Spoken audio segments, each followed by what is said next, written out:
El mensaje de Amós viene a una gente cuya vida no cuadra con su profesión. Son muy buenos de decir lo que hacen, hablando de lo que debería hacer, pero hay una gran diferencia, un gran espacio entre lo que sale de su boca y lo que demuestra en su vida.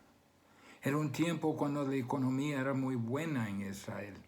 Los salones de religión estaban abarrotados, pero la prosperidad material contribuyó a una perversidad moral y una hipocresía religiosa.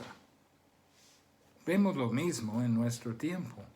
Y estos estudios de Amós han venido como un temblor sísmico para sacudir nuestras paredes y hacer que suenan nuestras ventanas.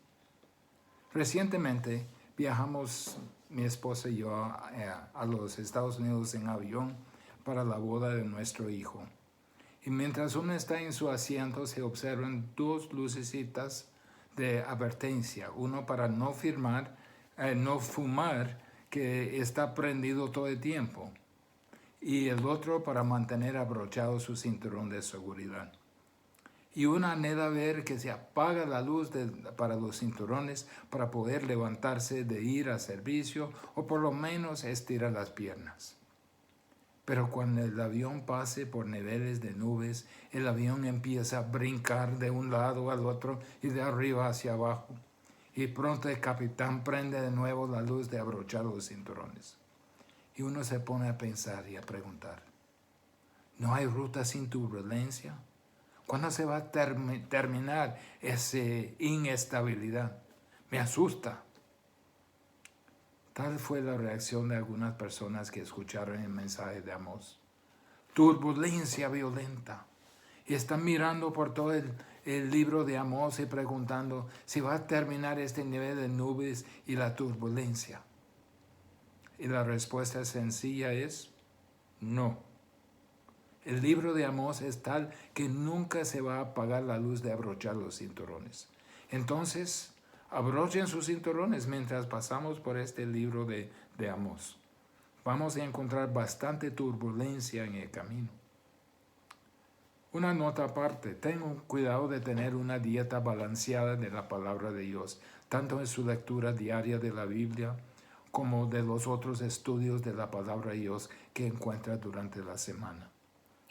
Porque en este contexto amplio de todo lo que enseña la Biblia, estamos viendo estas enseñanzas turbulentas. En Amós 5, del 18 hasta el final del capítulo, vemos una situación donde hay dos preguntas. Primero, ¿a quién piensa que le está engañando? Las personas a quienes Amós se dirige están marcados por dos cosas. Dos cosas que pensaban que estaba engañando a Dios. Dios primero no se deja engañar por su fascinación con el futuro. Versículos 18 al 20. Ay de los que desean el día de Jehová. ¿Para qué queréis este día de Jehová? Será de tinieblas y no de luz.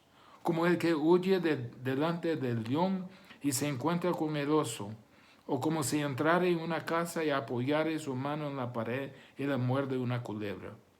No será el día de Jehová tinieblas, y no será el día de Jehová tinieblas y no luz, oscuridad que no tiene resplandor. Aunque el hombre natural vea la historia como cíclica, la Biblia nunca lo hace. Más bien la Escritura nos da una vista del mundo que ve al tiempo como una progresión definida lineal. Hay un día que la Biblia anuncia como el primer día de la vida y también se refiere a un día que será el último día. Y la vida es vivida entre aquel primer día y aquel último día. La historia se está progresando hacia un punto de conclusión. La victoria del día del Señor es una idea que fue derivada de un concepto antiguo que un verdadero soberano, un verdadero rey, un poderoso gobernante podría ganar todas sus batallas en un solo día. Si fuere pueblo de un verdadero soberano, su soberano tratará con todos los problemas en un solo día.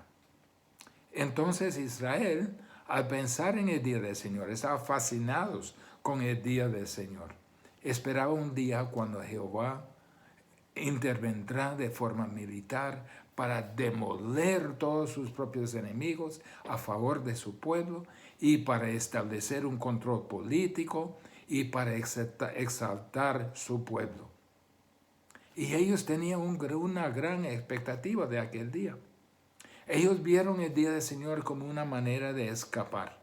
Tenía todos sus cálculos y gráficos y tuvieron conferencias y lo vieron como la gran escapatoria. Por ejemplo, diríamos en nuestro día, el precio de la energía va por las nubes.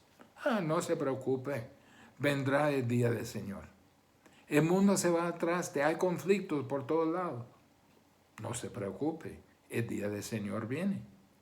Hay tanta pobreza y muchos apenas sobreviven. No se preocupe, el día del Señor viene. Y nosotros vamos a salir de aquí, porque hemos de preocuparnos con todo esto. Eso era la idea de la escapatoria que ellos pensaron. Pero Amós va a sacar su alfiler y lo va a hacer estallar ese globo de sus expectativas. No es que él dudaba del día del Señor, porque él estaba convencido que ese día vendrá. No obstante, él supo que cuando vendría el día del Señor, ese día sería muy diferente de lo que ellos anticipaban. Amós lo vio en términos realistas, no de escapatoria. Mire lo que dice. Dice en versículo 18, ¿para qué queréis este día de Jehová? O este día del Señor. Ay de los que desean el día del Señor. Será de tinieblas, no de luz. Sería como un hombre que huye del león solo para encontrarse con un oso. Y huye a una casa para escapar el oso y se recuesta una mano sobre una pared y la muerde una culebra. No le va muy bien a ese hombre, ¿verdad? Eso es exactamente lo que Amós trata de decir. ¿Piensan que les va súper excelentemente bien en aquel día? Lo tengo malas noticias, decía. Para ustedes sería opaco de oscuro, sin ningún estallo de luz, solo turbulencia, nada de calma. Al pensarlo, a pensarlo bien, tiene buen sentido. En el día del Señor habrá dos dimensiones. Habrá galardones para los justos y sanciones para los malos. Y el final de Dios, donde separa las ovejas de los chivos, los justos de los malvados, separados para toda la eternidad, es una garantía final de que bien y mal en nuestra sociedad hoy son valores absolutos. Son indispensables a cómo están las cosas y son eternamente significantes. El hombre no inventó el bien y mal. No es tan relativa como suelen decirnos. Y Amós habla, y bien y mal están en la mera naturaleza de Dios. Y Amós habla de un pueblo cuya vida no se cuadra con su profesión. No son genuinos, son hipócritas. Y les dice, ustedes son muy necios de pensar que puede escapar en el día del Señor. Ustedes huirán del oso y solo para ser mordido por una culebra.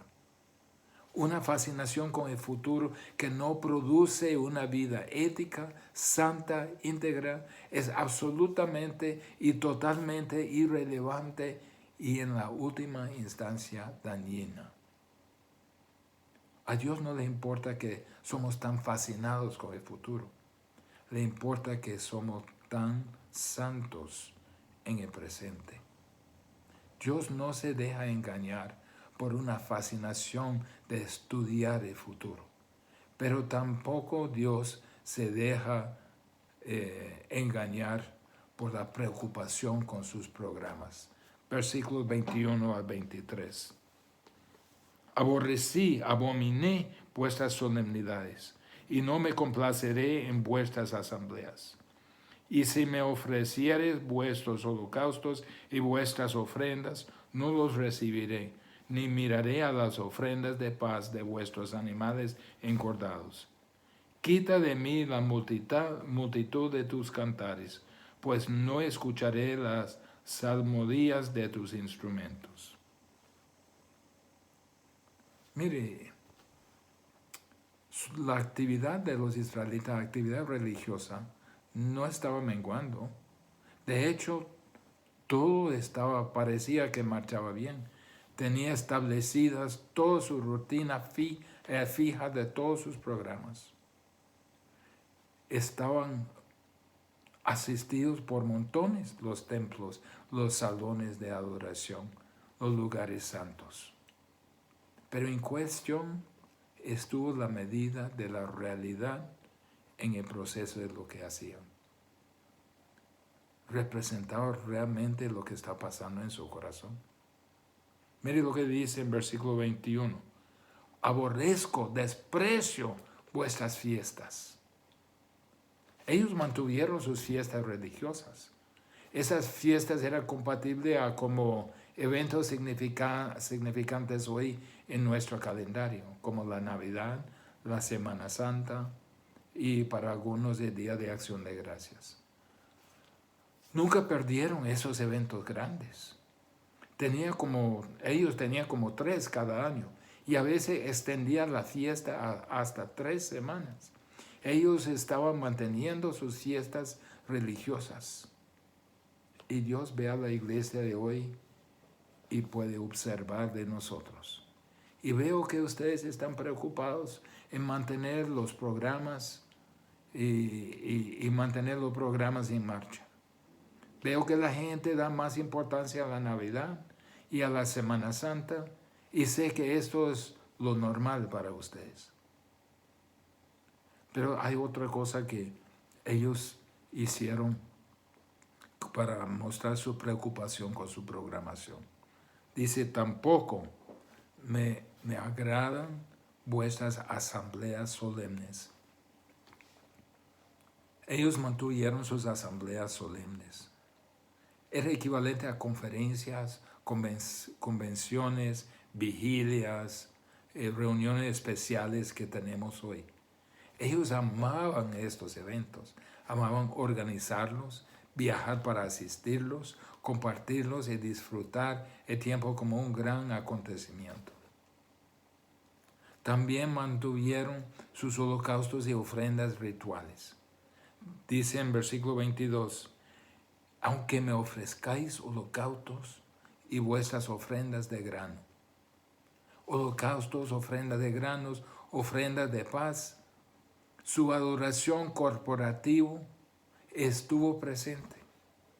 En términos de hoy, eran los que asistían cada vez que se abrían las puertas del templo.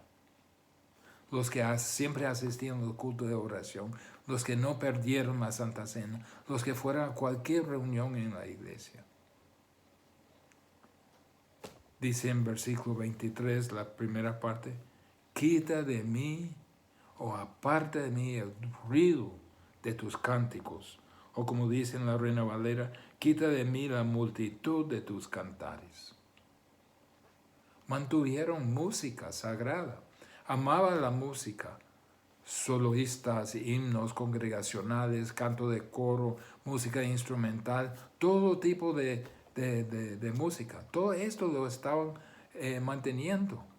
Fiestas religiosas, eventos importantes, también sus asambleas solemnes, las convenciones, vigilias, reuniones especiales. Ofrecieron sus sacrificios y holocaustos y mantuvieron la música. Estaban tan preocupados con mantener la programación como fueron fascinados con estudiar el futuro. Pregunta, ¿qué hay de malo con ello? ¿No es ello el tipo de énfasis que queremos? Veamos la reacción de Dios. Dios dice, como si fuera en alguna palabra, no saldrá con la suya. La reacción de Dios. Fíjese que es Dios quien habla en primera persona por medio de Amós. Lo hemos visto antes y vuelve a hablar así, en términos muy directos a la perspectiva religiosa de estas personas.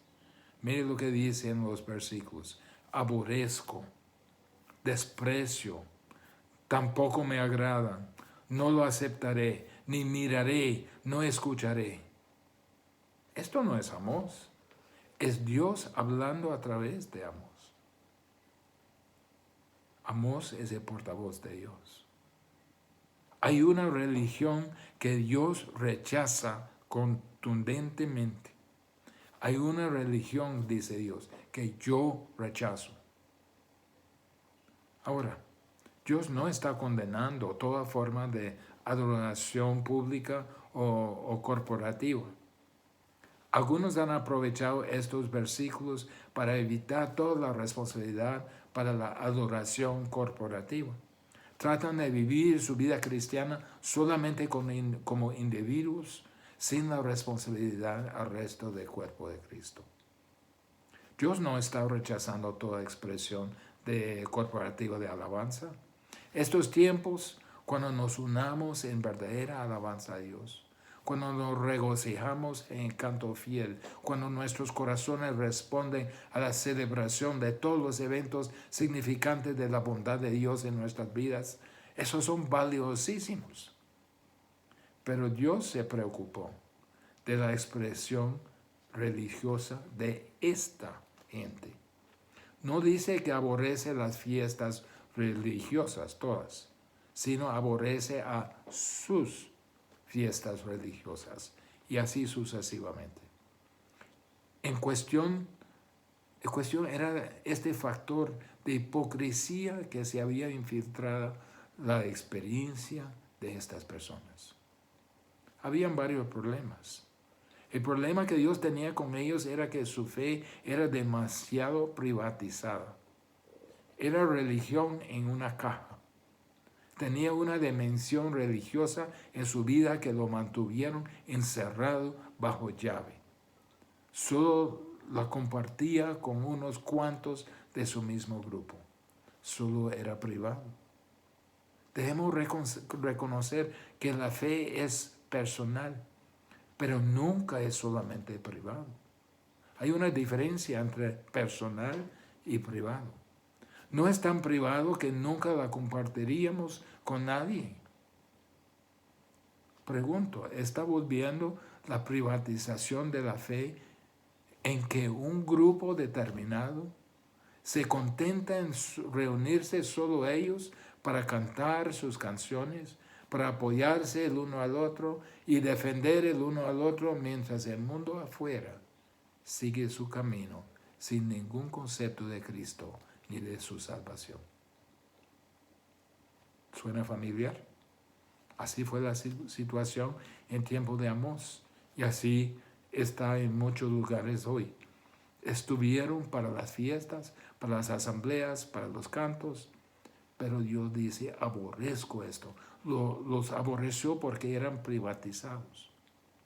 Asegúrese que la fe que ejercen no es tan privatizada, que no tiene ningún, de hecho que si están privatizados, que no sale ningún desbordamiento en la comunidad alrededor de nosotros como sal y luz. El problema que Dios tenía con ellos era que su fe era demasiado privatizada. También que su fe era una fe parcial. Se consideraban los mandatos de Dios como un menú de elección múltiple. Solo tenía que intentar como 3 de los mandamientos de los 10. ¿Aceptaría Dios eso? No, Dios dijo, no lo acepto. El problema que Dios tenía con ellos, además, era que su fe era demasiado inútil. No logra nada, solo da apariencia de que existe. No tenía ningún propósito, solo practicar sus ritos, sus cantos, sus reuniones, pero no tenía ningún propósito. Dios responde a eso.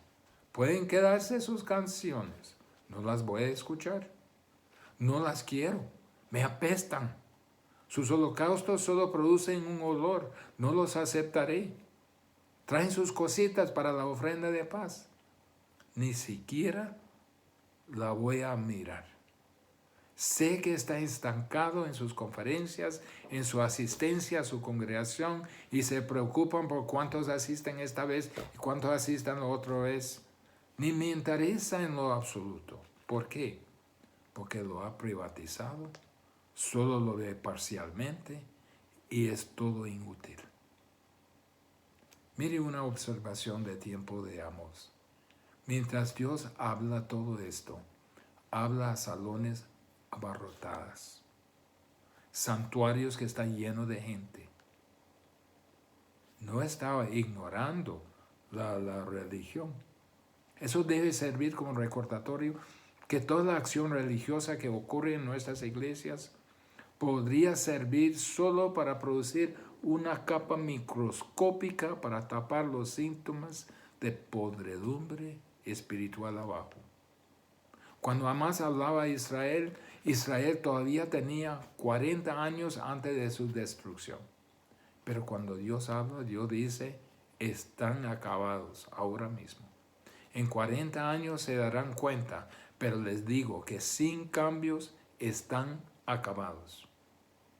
Tal vez dura algunos años, pero eventualmente se verá que todos nuestros programas, todas nuestras actividades pueden ser para nosotros lo que era para Israel. Una capa microscópica que tapa la descomposición que está ocurriendo debajo. Mire recientemente la iglesia de Hillsong, que produjo tantos cantos, pero se está desmoronando. ¿Por qué? Por el efecto de que solo estaban haciendo una religión sin realidad. Era la religión que Dios rechaza. ¿Qué es lo que Dios requiere entonces? La justicia es lo que Dios requiere. Mire el versículo 24. Pero corre el juicio como las aguas, y la justicia como impetuoso arroyo. Me gusta lo que dice la Biblia de las Américas. Pero corre el juicio como las aguas, y la justicia como corriente inagotable. Dios dice aquí, con su religión vacía, fascinados con el futuro, preocupados con su programa, todo eso es inútil. Dios quiere que vivan de la siguiente manera. Hay una justicia de vida que Él requiere. Mire, alrededor de nosotros hay corrupción en todo su alrededor, explotación por los malos, pero no, dice, no corran a otra conferencia para encontrar la respuesta. No vaya a otro taller, o no subir el volumen de su emisora cristiana. No corra un programa curiosidad para apagar el sonido de los gritos de la humanidad que se está perdiendo sin Cristo, sin Dios. No los queremos escuchar. Entonces subimos lo que estamos haciendo para que no tenemos que hacerles caso. Dios nos está diciendo algo en eso.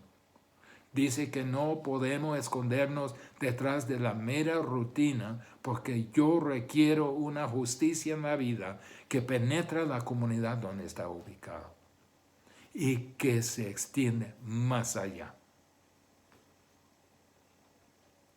Venimos al versículo 25. ¿Acaso me ofreciste sacrificios y ofrendas de cereal por 40 años en el desierto, casa de Israel? Sí ofrecieron sacrificios, pero eran diferentes. Se las hacían con otra motivación. Respondieron a Dios justo, no como ahora que solo los hacen por cumplir un rito. Miren, no eran los sacrificios que eran significantes. De la misma manera, no es tanto que esté presente y correcto en su asistencia al culto de adoración los domingos. Lo importante es la condición de su corazón. Lo importante es que en su vida corre el juicio como las aguas y la justicia como corriente inagotable, que en su vida desborda la realidad de cambio que Dios ha hecho en su vida, que en cada aspecto de nuestro negocio, en cada aspecto de nuestra vida familiar, en los videos que miramos, en lo que escogemos para leer, en todo aspecto de nuestra vida, nosotros seamos marcados como una ciudad asentada sobre el monte. Somos un pueblo diferente que exhibimos a Dios. Cuando eso sea cierto, todas nuestras celebraciones y nuestra adoración podría tomar otra dimensión. Israel estaba rodeado de una religión cananea que enfatizaba el culto y permitía que la persona sea personalmente inmoral, personalmente sin ética, y todavía estar en buena relación con los dioses. Vaya, dice, haz lo que quiere, hazlo cuando lo quiere y con quien quiere hacerlo. A nosotros no nos importa, lo único que nos importa es que se presente en los cultos. Mientras asiste a los cultos, no nos importa lo que pasa en su vida el resto del tiempo. Ese era lo que rodeaba a Israel. Y ese pensamiento se infiltraba en el pensamiento de los israelitas. No importa si vivía en pureza, no importa si procedía sin ética en su negocio, no importa si maltrataba a los pobres o si practicaba la explotación. Lo único que importa es que si estoy presente en culto a asamblea.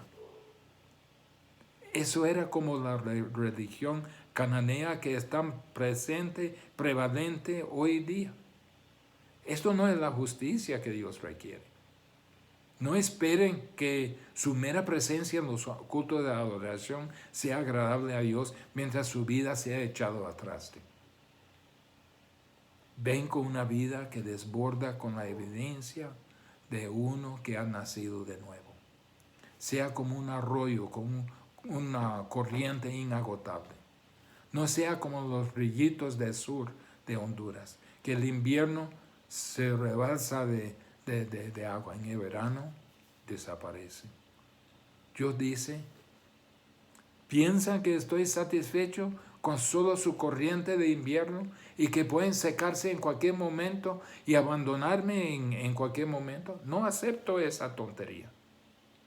Pero corre el juicio como las aguas y la justicia como corriente agotable. Miren versículo 26. Antes bien, llevabais el tabernáculo de vuestro Moloch y King, ídolos vuestros, la estrella de vuestros dioses que os hicisteis. Sus sacrificios que estaban ofreciendo para complacer a Dios se acompañan de prácticas idólatras. No solo mantuvieron sus sacrificios, sino también mantuvieron ídolos por si acaso. Mire, el pacto que hicieron con Dios era exclusivo, tal como la salvación que Dios nos da. Dios se refiere a ello como un matrimonio. Es 24/7, 365 días al año. Nada de esto de estar fiel 4 días a la semana y 3 no. Nada de haré un intento de hacer fiel. Dios espera la fidelidad los 7 días de los 7 de la semana. Nada de fidelidad parcial. Eso nos saca de depender en la fidelidad de asistir a los cultos y nos lleva a la plenitud y cada aspecto de nuestra vida. Nuestra vida no se marca por actos aislados de devoción, sino por lealtad constante. Dios llama a su pueblo a una justicia que es genuina, no falsa. A una justicia que es constante, no intermitente. Hay mucho peligro de engañarnos. Hay cierto tipo de religión que florecen en medio de la prosperidad. Algunos piensan si uno es próspero no tendría entusiasmo para religión, pero eso no es cierto. En el día de Amós los israelitas eran muy prósperos y eran a la vez muy religiosos. El problema era que su religión apestaba a Dios. Ellos son felices de tener una religión que no requiere que abandonara sus prácticas malas. Eran felices de hacer decisiones que no hacían ninguna exigencia a su vida. Felices de ir al cielo sin tener que vivir en santidad. Eso es lo que su religión prometía. Mire, la prosperidad no tiene la respuesta tampoco. No se trata con el corazón ansioso del hombre. La prosperidad no se trata con el espíritu aburrido. Solo nos da la búsqueda de algo más y algo más y algo más aún para apaciguar nuestro espíritu. Y la religión promete aliviar la ansiedad, aliviar su aburrimiento. En ese tipo de religión promete muchas opciones de actividades que uno podía hacer y si nos gustan podemos incluir a Dios en ello. Tal vez usted está en una religión porque le alivia su ansiedad o alivia su aburrimiento, pero la práctica de religión no es igual a la fe que salva. Usted puede quedarse pagano, inconversos y encontrarse en religión alivio de estar aburrido, alivio de ansiedad, sin en ningún momento haber venido a poner su fe en Jesucristo para la salvación de su alma. Este tipo de religión se ve en los templos llenos en todo el país. Pero Dios dice que aquella religión es repugnante a Él y dañino a nosotros. Estamos en peligro de engaño, de estar engañados por números, que entre más números más espirituales somos, de estar engañados por entusiasmo religioso, de hacer muchas actividades, estar engañados de programación que no tiene ningún impacto en nuestro entorno, de estar engañados por una fascinación de eventos futuros sin ver la necesidad de vivir en santidad en este momento, de estar engañados de pensar que solo decir cosas correctas o sentir cosas correctas equivale a la fe. El engaño radica en que nada de lo que profesaba cuadra con su vida. La salvación trae cambio, un cambio radical. Ser cristiano no es unirse a un club. Salvación implica desvestirse de todos los trapos sucios de lo que uso para hacerme aceptable a Dios. Cada pedacito de mi pensamiento de que yo puedo hacerlo, yo puedo hacer algo para salvarme, me impide poder ser salvo.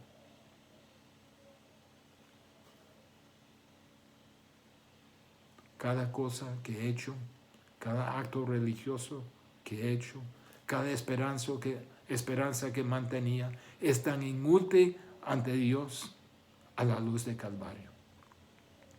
Porque si todos mis actos, todos mis pensamientos me podrían llevar al cielo, ¿por qué murió Cristo en la cruz? Yo pregunto, ¿ha llegado usted a punto de desvestirse de todos los trapos sucios de la religión que Dios rechaza y ser vestido de la justicia que Dios requiere, la justicia de Cristo? Esa es la pregunta. ¿Qué dice usted? Pero corre el juicio como las aguas y la justicia como corriente inagotable. Padre, en este día, en esta tarde-noche, venimos ante ti para ser examinados.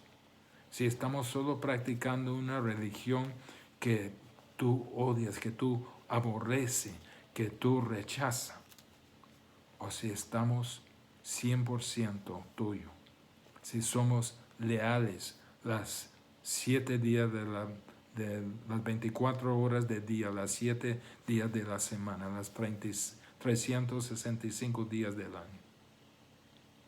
Padre, ¿cómo está nuestra fe? Amós nos pone a descubierto y tenemos que acudir a ti. En nombre de Jesús. Amén.